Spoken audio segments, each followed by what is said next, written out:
I'm going to talk about trials versus tribulations, or not tribulations, trials versus temptations. Let me change that word, temptations. All right, well, I'm going to read from 1 Corinthians chapter 10, verse number 13. And it reads as, "No temptation has overtaken you except such is common to man. But God is faithful, who will not allow you to be tempted beyond what you are able." Again, that's from 1 Corinthians chapter 10, verse 13. So I'm going to read the devotional here. It says that a consumer protection group will test a car to find its flaws, while the car manufacturer tests a car to find its strengths. And in the same way, Satan tempts us to bring out the bad. That's in James chapter 1, verses 13 through 18. While God tests us to bring out the good.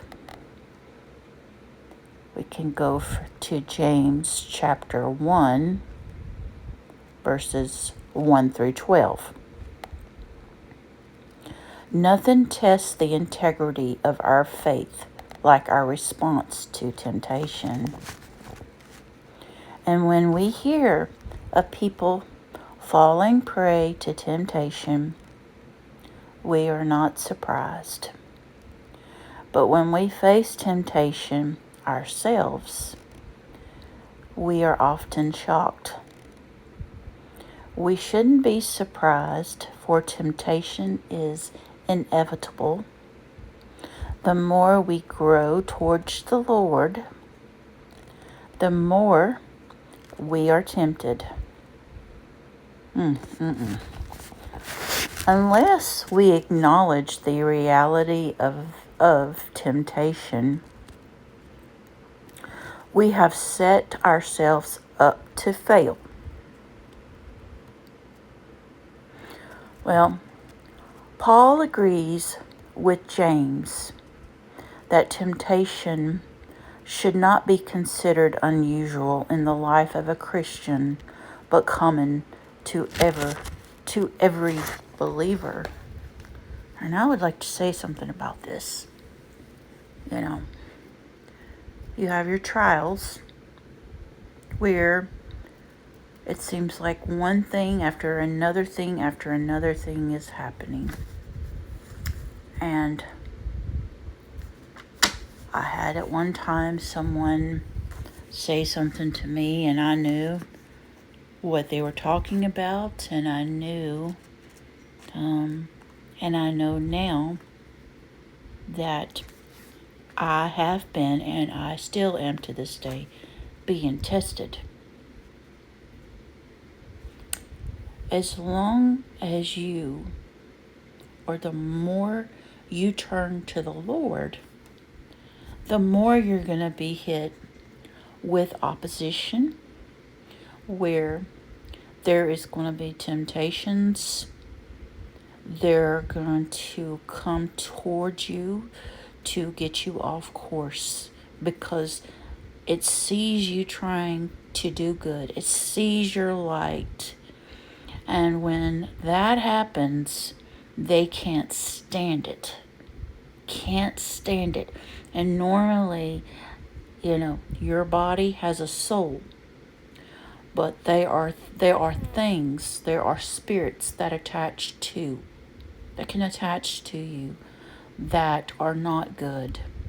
It causes your vessel, causes you to act out in a way that is inappropriate, and causes you to be out of character than what you normally might be.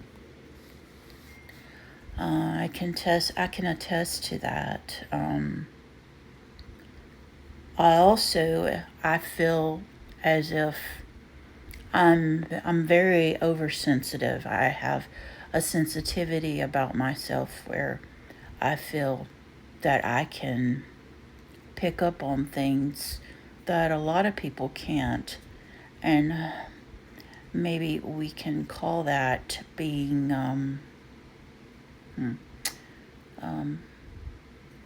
don't forgot the name of the word that I want to use. Um, it's right on the tip of my tongue, and I forget words sometimes and things, and then later on it'll come to me. Um, but um, it'll come to you, and let's just say I might be in a room full of people, and I might not know none of you, but there's an energy that's going on in the room, and I'm able to pick up on it, and more so on others than on some others. And sometimes you can feel it kind of, and I'm not trying to be someone that's I am an overthinker, but when I know it's there, the energy, and that it's trying to affect myself and what I'm doing, no matter whether or not I'm standing doing something and you come and stand by me to think you want to intimidate me. No, I'm not playing that anymore, and I'm not going to be intimidated. The Lord walks with me. He's always going to walk with me. He's always going to be with me. And here it says, He will not allow you to be tempted beyond what you are able. Now, tempted. When we say the word tempted, what are we referring to? Well, you could be enticed to something such as something bad, like that you might take into your system. Stealing, lying, someone causing chaos to you for you to act out because of their response, because that's what they want. So you're being tempted when you know you must control the tongue. And the tongue, sometimes it's hard to control the tongue. I've always been a quiet person, but a lot of times I have found you put me in a corner and you keep on poking me with a stick or picking at a scab on me continuously and won't let it heal. Well, I'm going to say something to you about it. I'm not going to take it anymore. And I've learned that sometimes when you get to that point, be the grown-up of the situation over the situation, and know the Lord is for you and working for you. And don't fail the test. Get yourself out of the situation and walk away. I don't care if you have to tell whomever, but a lot of times that doesn't work either. Pray. Pray for the person who's attacking. That's whatever's attached to that person and the person too. That they no longer will be working against you. You work for the Lord, for all of those who believe. Keep your mind up above. Things are going to attack you because you are for the Lord. Put your body armor on and fight your spiritual warfare. But do it in the right way. Always kill them with kindness. And with all that said, my 10 minutes is about up here. I'm going to close knowing the difference between your trials versus temptations.